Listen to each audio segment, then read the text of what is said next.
Larry, a young man, recently proposed to his girlfriend, Karen. I went with him to meet her parents, only to find out her father was the famous owner of a brand store. This made Larry nervous, knowing Karen came from a prominent family, but he managed to answer all of her father, Michael's, tough questions confidently. However, things took a turn when Michael found out I only finished middle school. He slapped Larry right there. I was furious at how he looked down on us just because we didn't have the same social status. I told him we'd meet again, and then Larry, Karen, and I left for the hospital. On the way, I told Karen I would confront Michael about his actions. Her response made me even more determined. The next day, when Michael realized who I really was, he was shocked. My name is Kevin, and I'm 65 years old. Ever since my wife passed away, I've been living with my son Larry.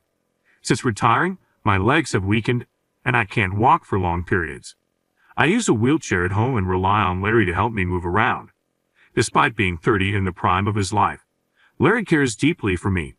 We hired a housekeeper to help, but Larry still takes the time to push my wheelchair, even on his days off. I'm always silently grateful to him. Then came the big moment. One night, after coming home from work, Larry shared the news that he had proposed to Karen. The news was so overwhelming, it almost made me drop my tea. Larry just told me he proposed to his girlfriend, Karen. I asked him what she said, and with a big smile, he made a circle with his hands and said, "She said, okay, she'll marry me." I could see the happiness on his face, and it was so strong that I almost cried with joy as I congratulated him. But soon, Larry looked sad. "What's wrong?" "You got a yes, but you seem upset," I asked. "It's great that she said yes, but now I need her parents' approval, and I'm really nervous about it," Larry replied.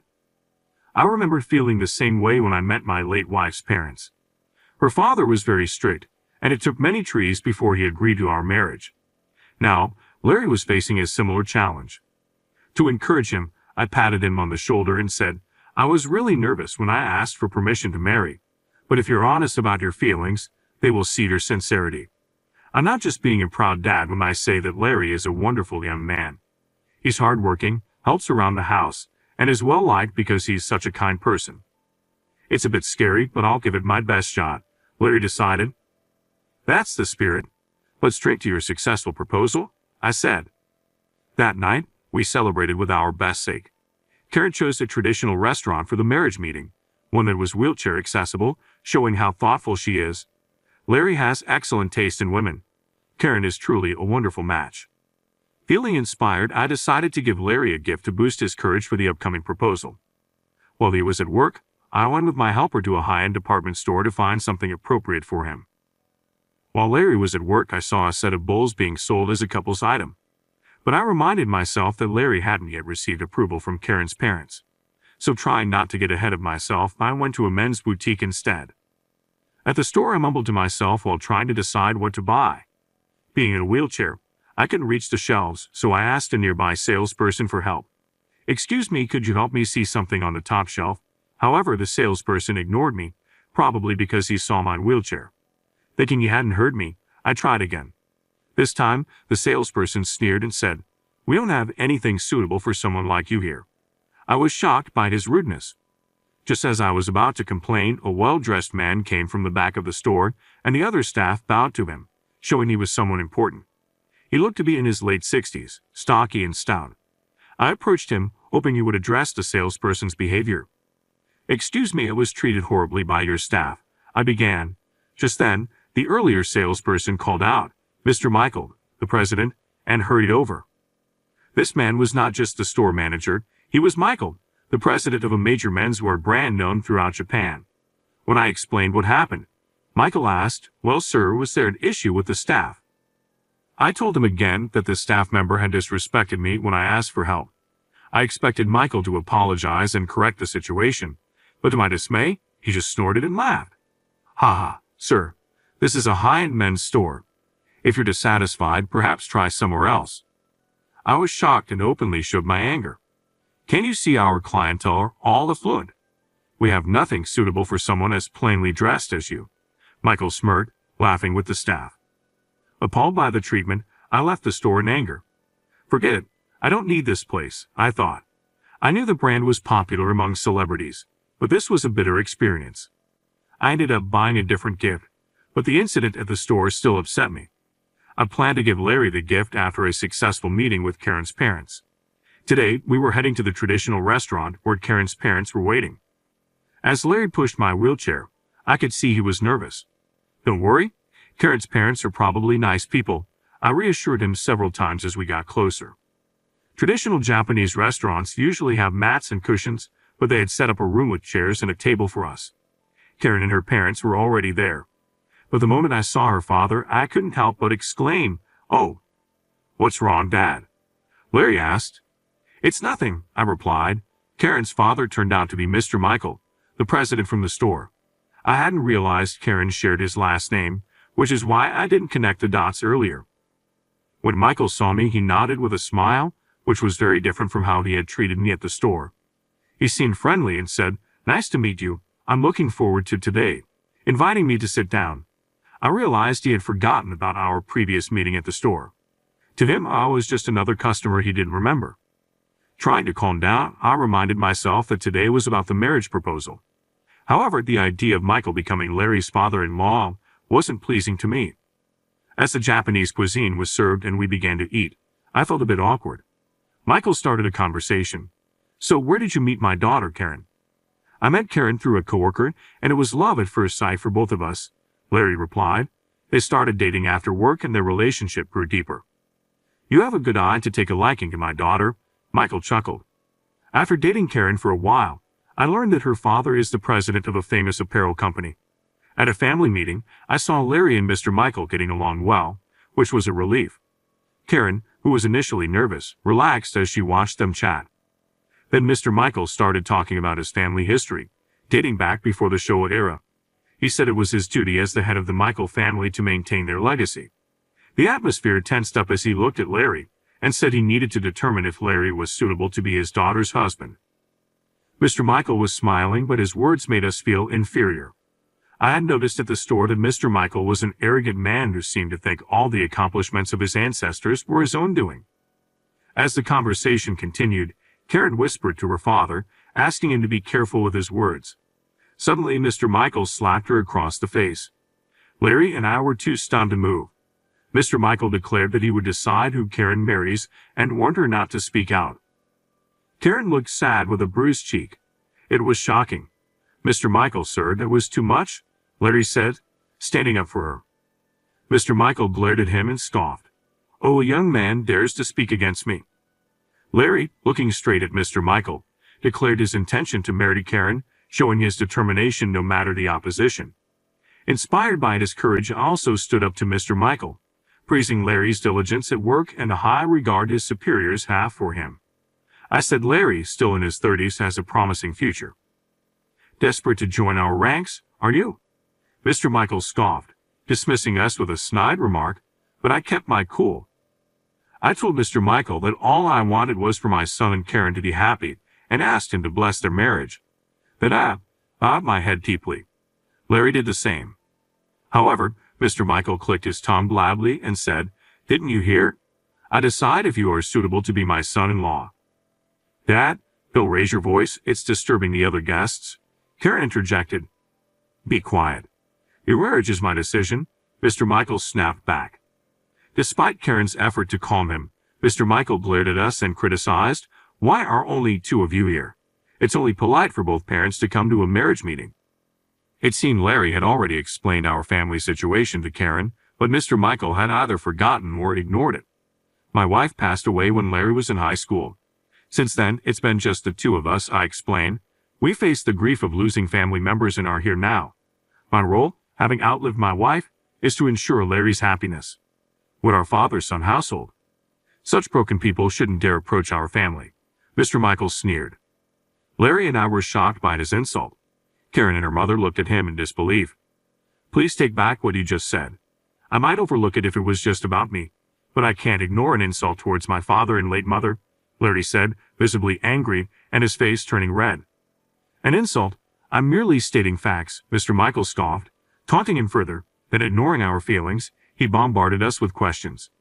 "If the current project I'm negotiating succeeds, there might be a chance for a promotion to manager," Larry replied, hopeful. "And you think that's enough to marry into our family?" Mr. Michael laughed mockingly at every answer Larry gave, as if to belittle him. The atmosphere was as tense as a stressful interview, weighing heavily on us all. Karen and her mother, perhaps frightened by Mr. Michael, remained silent and looked down the entire time. I only like highly educated elites. Surely, Larry, you graduated from a decent university, right? Mr. Michael continued, sizing up Larry. I was getting angry at how he was judging us, but I knew any reaction could jeopardize Larry's chance of marrying Karen. Larry, who studied economics at a national university and had studied abroad, responded confidently to Mr. Michael's harsh questions. Karen seemed relieved by his composure, and I felt proud of my son. However, perhaps not liking Larry's confident attitude, Mr. Michael frowned and turned to me with a question. "And where did you go to university?" he asked. I had a bad feeling, but couldn't lie. Due to financial reasons, I only graduated from middle school and never went to college, I replied. At my answer, Mr. Michael's eyebrow twitched, and he fell silent. During the tense silence, Larry spoke up. Educational backgrounds still matter between Karen and me. We're serious about wanting to marry, he said. But as he continued, Mr. Michael suddenly stroked Larry's face. Larry was sent flying through the sliding doors onto the outside corridor. A passing server screamed in shock. I moved my wheelchair to see Larry with his nose swollen and red. Karen rushed over and pressed a handkerchief to his nose. At this point, I had lost all patience with Mr. Michael. "What are you doing to my son?" I'd yelled at him. Mr. Michael looked down on us with disdain. A single father with only a middle school education. I wouldn't want my daughter marrying into that. "Get out," he said. It was clear he had struck Larry because of his disdain for our family background and educational level. Filled with the urge to retaliate but prioritizing Larry's care, I knew we needed to get into a hospital due to a possible fracture. I gave Mr. Michael a stern look and asked a server to call a taxi. While waiting, I asked Mr. Michael two last questions. "Do you recognize my face by any chance, Mr. Michael?" "What? I wouldn't know someone as poor-looking as you." Michael glanced at me and scoffed dismissively. "Is that so? That's too bad," I said, containing my frustration at his sneer. I didn't say anything as the taxi arrived, and with the server's help, we got in. Karen tearfully offered to come with us, so the three of us went to the hospital. On the way, Karen spoke softly. "My father has always been like this, always saying we are a noble family. It seems Mr. Michael became arrogant because he grew up in a privileged environment. Having too much wealth can corrupt people, but Karen is kind-hearted, not like you would expect from someone raised in such a way." She was still concerned for Larry, thinking about how happy they could be if they got married. But the big problem was her father. I told Karen, "We might have to face your father and it could affect you. Your mother at home."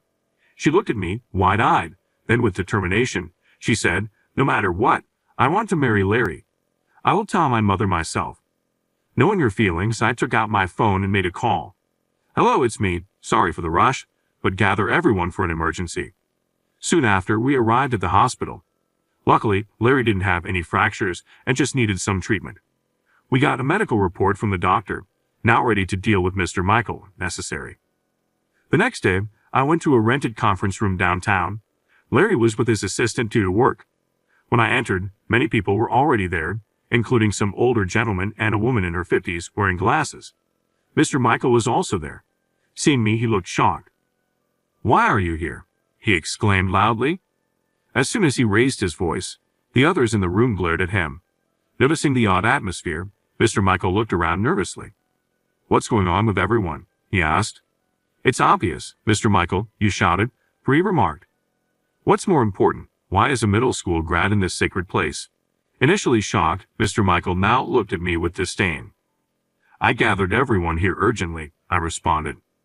"You are not an outsider," Mr. Michael shouted in anger, but that just fueled his emotions further. I smiled a bit mischievously. Is it appropriate to speak to me like that, considering I'm a majority shareholder? Mr. Michael's face turned to disbelief, and I couldn't help but laugh. My goodness, not knowing your own company's shareholders? What a noble family, I taunted. It's true. I own more than half of the company's shares and attend shareholder meetings. Though being in a wheelchair might make me less noticeable, I had called the shareholders yesterday to organize an emergency shareholder meeting. "Thank you for coming on such short notice," I said, bowing to the shareholders who returned the gesture with smiles. Then, looking back at Mr. Michael, who stared at me wide-eyed, he flinched under my gaze. "Thank you for yesterday. I wanted to express my gratitude by holding this emergency shareholder meeting here. Emergency shareholder meeting. Mr. Michael trembled nervously. As the principal shareholder, I've worked as an investor. Even from my wheelchair, I analyze market trends and mentor juniors on investment strategies. The profits from my investments have exceeded hundreds of millions of dollars, allowing me to provide financial aid to numerous companies. As a shareholder, I can influence the company's management policies and participate in the appointment and dismissal of executives. I would like to discuss a proposal for the dismissal of President Michael, I said. What? Fire me? That's ridiculous, Mr. Michael exclaimed and tried to leave the room. However, other shareholders blocked the door. Last night, when I told the shareholders about the emergency general meeting, they agreed with me and proposed a vote of no confidence against Mr. Michael, considering he struck the son of the principal shareholder. Appropriate sanctions are necessary, I stated, glaring at him. Realizing the gravity of the situation, Mr. Michael began to sweat in panic. Yet he chuckled smugly, then burst out laughing. Ha ha, you think you can intimidate me? I won't let my family's legacy crumble in my generation. Mr. Michael looked around at the shareholders. If you fire me, this company is finished. Our brand stands out because of its 110-year history. I plan to merge it with another company I support. I retorted, I am also a major shareholder in another company and considered merging it with Mr. Michael's. I was prepared to use any means necessary to oust this contemptible man from his presidency. It's called an absorption merger. Your company will be absorbed by another. I told Mr. Michael, I won't allow it, as he stood defiantly against the idea of an absorption merger, knowing it would mean he could no longer be president. He became hostile towards me, saying, I won't let someone who knows nothing about running this family business take it from me. I can't let what was done to my son go unaddressed, I countered. We glared at each other, the tension in the room thick. Then, with a cunning smile, Mr. Michael pointed at me and said, You say he was harmed, but do you have any proof? It's rude to accuse someone without proof. You won't be easily forgiven, even if you apologize on your knees. He then loudly asked the other shareholders, Have any of you seen proof from Mr. Kevin? They looked at each other and shook their heads. I had only informed them verbally of the situation. Nobody had any proof. Then Mr. Kevin's claims must be false, Mr. Michael concluded, as the room began to murmur and suspicious glances were cast my way. Confident he had turned the situation around, he gloated, You almost deceived everyone with your lies. I should sue you for defamation and get a hefty compensation. As he approached me, still silent, he taunted, Why don't you say something? Or perhaps you do have proof? Yes, I replied. I prepared something special. I had set up a projector in front of the screen and connected it to my cell phone. I've obtained special cooperation for the agenda. I will now play a video, I announced to Mr. Michael and the others. I then played the video stored on my phone. Displayed on the screen was a scene of the Michael family and my family having a meal together. The footage was shot from an overhead perspective, clearly from a security camera. When Mr. Michael realized he was on camera, he started to panic. What is this video? When did you get this? He tried to approach me, but the shareholders held him back. I had anticipated this and secured the evidence in advance. In fact, after sending Larry to the hospital yesterday, I went back to the restaurant.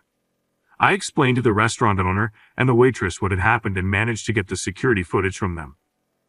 Did you bribe the restaurant? What a low move, Mr. Michael exclaimed. I'm not so naive as to stay silent after my son was attacked, I retorted. The video continued to play, showing the moment Larry was answering Mr. Michael's questions before being struck by him. The shareholders gasped in shock. In the video, Mr. Michael was seen yelling, a single father with only a middle school education. I wouldn't want my daughter marrying into that. Get out. Then the footage showed us leaving for the hospital by taxi. However, the video didn't end there. While Karen, Larry, and I were on our way to the hospital, Mr. Michael and his group were still at the restaurant. His expression tensed up as he watched. Stop this video now, he yelled at me, but I ignored him and turned up the volume. In the video, Mr. Michael was reproached by his wife and then slapped her. Silence. As my wife, you obey without question. I won't tolerate back talk from you, the company staff, or those pompous shareholders. You're all just pawns to me, he declared. The video ended with his wife sobbing, and the screen went blank. Silence fell over the room, and nobody spoke. Mr. Michael stood pale-faced in front of the screen. That was the evidence video of President Michael hitting my son. Oh, and the last part was just a bonus, I said with a smirk. Now, you can't deny it happened, I continued. Mr. Michael, trembling, turned to face the shareholders. Ah, he squeaked, stepping back in a pathetic manner. The shareholders glared at him fiercely, ready to act. With the proof presented and his disdain for the shareholders revealed, Mr. Michael found himself cornered by everyone present. You insulted the people who fund you? You know what happens next, right? Mr. Michael's face contorted as he began to unravel. One can only imagine what happens to a company once its shareholders turn their backs, I added with a smirk. Even the vast wealth of the Michael family would be severely hit if the shareholders collectively abandoned them. Moreover, if the incident with Larry and Mr. Michael's harshness were exposed externally, it would damage the company's image. Client transactions might also be withdrawn. Okay, I understand, I concluded. I'll increase the dividends for everyone, so please forgive me, Mr. Michael pleaded, putting his hands together in front of the shareholders. But they were furious. We can't forgive someone who's insulted us behind our backs. Please, I'm terribly sorry, forgive me, he kept apologizing, surrounded by the majority of people now forcing him into a humble posture. Usually bold, he quickly cowered when his position weakened. Seeing this, I realized that this was the real Mr. Michael. Raised in privilege and pampered from birth, he had lost any sense of gratitude. He used his ancestors' prestige to look down on others, living luxuriously and complacently. Mr. Michael had struck Larry without knowing I was the principal shareholder. This was the result of his choices. Unable to gain forgiveness from the shareholders, he half cried, clinging to me. Mr. Kevin, I am so sorry, please forgive me. Do you regret hitting my son? He nodded vigorously and knelt before me. Absolutely. I will also pay damages to your son, so please continue to support us financially. I refuse. My goal is to remove you from the presidency, I responded. We met before the marriage meeting, remember? At that restaurant we visited, he finally recalled our meeting as his face turned pale with trembling. A company that can't train its staff properly isn't worth supporting. I gave him a cold look. Out of desperation, Mr. Michael blurted out an incredible offer. Then I will give you my daughter, Karen. I have raised her strictly. She is a fine woman. Please do as you wish with her. Despite it being his own daughter, he treated her like an object, which enraged me. Don't mess with me. Children are not offerings. Anger nearly caused me to fall from my wheelchair. I apologized, but Karen wishes to marry Larry, and her will is also my will, I said. Oh, so you won't oppose Miss Karen's wishes? He asked. Of course not. I smiled slightly, and he misunderstood my forgiveness, slumping down relieved. Let's hear it from the person herself then, I called out towards the door. Come on in. As the door opened, Larry, Karen, and Mr. Michael's wife entered. Seeing the three, Mr. Michael's mouth fell open in astonishment. Why are you all here? We came together, they replied. I had asked the three of them to wait by the door until I gave them a signal. I called them in to confront Mr. Michael about their intentions directly. Seeing Larry with scars on his nose and me, Mr. Michael quickly bowed his head to Larry. Larry, I deeply apologize for raising my hand against you. I am very sorry. Larry didn't respond and turned to face Karen. My desire to marry Karen remains unchanged, but first, please hear what she has to say. Karen looked straight at her father and said, I have lived obeying your orders, grateful for how you raised me, but now I choose to be with Larry. Karen and her mother stood side by side, glaring at Mr. Michael.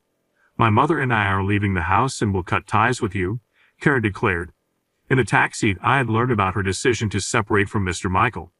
That's why I brought them here to tell them directly. Why? How? You're my wife, aren't you? He said, grabbing his wife's shoulder and shaking her. However, she presented him with signed divorce papers. I will not let a cruel husband dictate my daughter's life. Larry and Karen, they declared to Mr. Michael, we will get married after cutting ties with you, and my mother and I are leaving home. Thank you for everything up to now. She bowed her head, signifying their estrangement. Rejected by his family, Mr. Michael became desperate. No, don't abandon me. I've been awful, raising my hand and speaking harshly. I regret it. Don't leave me. But they looked down on him, expressionless. Seizing the moment of his isolation, I'd addressed the shareholders. Let's get back to the main issue. Those in favor of dismissing President Michael, please applaud.